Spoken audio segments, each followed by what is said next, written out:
একটি বৃদ্ধ গরু হঠাৎ করে অত্যন্ত চতুর হয়ে উঠল। মানুষের মতো সোজা দাঁড়িয়ে থাকে, কিন্তু প্রভু তা দেখে তাকে গোয়াল ঘরে পাঠিয়ে দিন। গরু মালিক ভাবতে পারেন। গোয়ালিয়া একবার দেখে অক্কে বলল যে কৃষিকাজে গরুকে হত্যা করা যাবে না। প্রভু বুঝতে পারছিলেন না, স্পষ্টই এগুলি জীবন্ত ছিল। তাহলে আবার পার্থক্য কি আছে?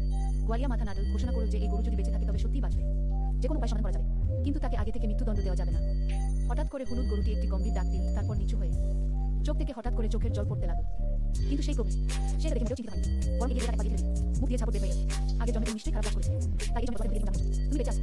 আমি তোমার জন্য অপেক্ষা করি। এখন বুড়ো তোমাকে দিলাম সাপ। তোমার কি অসুবিধা? একটা ভাইকে হত্যা করেছো যে নিজের স্ত্রীকে চিড়ে ফেলেছে, কিন্তু আগে একটা বুড়ো শুকরকে ছুঁয়েছো। মুহূর্তের জন্য সে মালিকের দিকে তাকিয়েছিল, আর মাছটা কেনার ইচ্ছা হয়ে গেল। এই গরুটা আমি মারব না, কিন্তু কেনা যেতে পারে। তুমি একটা দাম বলো। পুরুষ নিশ্চয় হয়ে রইল, কিন্তু মনে মনে বিশ্বাস করতে পারছে না। সন্দেহ করে যে নিজে মাছ খাওয়ার জন্য কথা বলছে। শ্বশুর কোনো ব্যাখ্যা দেয়নি, শুধু বলা চালিয়ে গেল, একটা দাম করুন। পুরুষটির চোখে লোভের ঝিলিক দেখা দিল, তারপর দুটি আঙুল বাড়িয়ে দিল। ও শ্বশুরকে দুটি বড়মোটা শুকর দিয়ে বদলাতে চায়। বৃদ্ধ শ্বশুর অবশ্যই খুশি হলেন না। সে মাথা নেড়ে একটি আঙুল বাড়িয়ে বলল, একটি উদ্দেশ্যযুক্ত আঙুল। এই পুরুষ এখন দিতে চাই। শ্বশুরের হাত জলবেলার দিকে এগিয়ে গেল। জিজ্ঞাসা করলো, তোমার মাথার হাত কখন বাইরে বেরিয়ে আছে? তোমার বাড়িতে কি এটা জানে? সোজা দাও। পুরুষটি শুনে মাথায় ঘাম চুকিয়েছে। একবারে কিসের কথা ধরা পড়ল। পুরুষটি মুখে হাসি নিয়ে বলল, শুধু তোমার নির্ভর করে একটা মাথা একটা মাথা। কিশোর তখন মাথা নাড়ল। শুধু জুটিয়ানকে বলল, তুমি নিজেই সই করে নাও, মাঝখানে আমি হাত দেব না। বাইরে যাওয়ার সময় গরুটিকে একটা কথা বলতে হবে। এখন থেকে দুটো অংশ বৃদ্ধ গরু লাল কৃষককে দেওয়া হলো। পুরুষটি মোটা শুকরটি নিয়ে চলে গেল। পুরুষটি চলে যাওয়ার পর বৃদ্ধ কৃষক হাহা নাতি জেন বুড়ো গরুটাকে নিয়ে ঘাস খাওয়ায়। কিন্তু সন্ধ্যা হওয়া পর্যন্ত অপেক্ষা করতে হলো। তখনই একটা ব্যাপার ঘটল।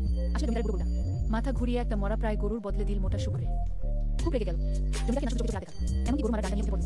হঠাৎ করে বুড়ো গরুটা চিৎকার করে উঠল আর টান হয়ে দাঁড়িয়ে গেল। বুড়ো বুঝ খারাপ হয়ে গেল। জমিদার তাড়াতাড়ি তার মুখ চেপে ধরল যাতে সে জোরে চিৎকার না করে। তারপর হেসে হেসে গরুটার কাছে এগিয়ে গেল। হালকা হাতে গরুটার পিঠে থাপড় মারল। বুড়ো সে নিজে থেকেই পাথরের উপর মাথা রাখল, জমিদারের হালকা থাপড়ের জন্য অপেক্ষা করছে। খাওয়ার সময় আরো অদ্ভুত হয়ে যায়। বুড়ো খরগোশ শ্বশুর মাংস নিয়ে গরুকে দিলেন। এটা জানতে হবে যে এটা কোন ধনী পরিবার নয়, কিন্তু সবাই খাচ্ছে। যদিও মানুষ মাংস খায়, তবু উৎসবের সময় খায়। এত বড় টুকরো মাংস গরুকে দিলেন। শ্বশুরের শাশুড়ি খুব অসন্তুষ্ট। দরজার কাছে, কি মাংস খাচ্ছেন? হ্যাঁ, একটা ছাদুর। শ্বশুর তাকে গ্রাহ্য করেননি, সরাসরি মাংসটা গরুর মুখের কাছে নিয়ে গেলেন। গরুটা মুড়মুড় করে কয়েকবার ডাকল। যখন সে খাওয়া শেষ করবে, হঠাৎ করে কুকুরটির হাতের মধ্যে আটকে গেল। ছোঁয়ার পর ছোঁয়া চলতে থাকে। মাথা দিয়ে ইশারা করে তাকে বোঝায়, সাবধানে সাবধানে। কুকুরটি 3 রাশি সরিয়ে ফেলে। এক ধরনের কোমল উত্তাপ। শুকনো ঘাসের মধ্যে লালচে আভার এক গুচ্ছ। অস্পষ্ট হয়ে দেখা যাচ্ছে। কুকুরটির চোখ এক মুহূর্তে জ্বলজ্বল করে উঠল। বারবার বলে,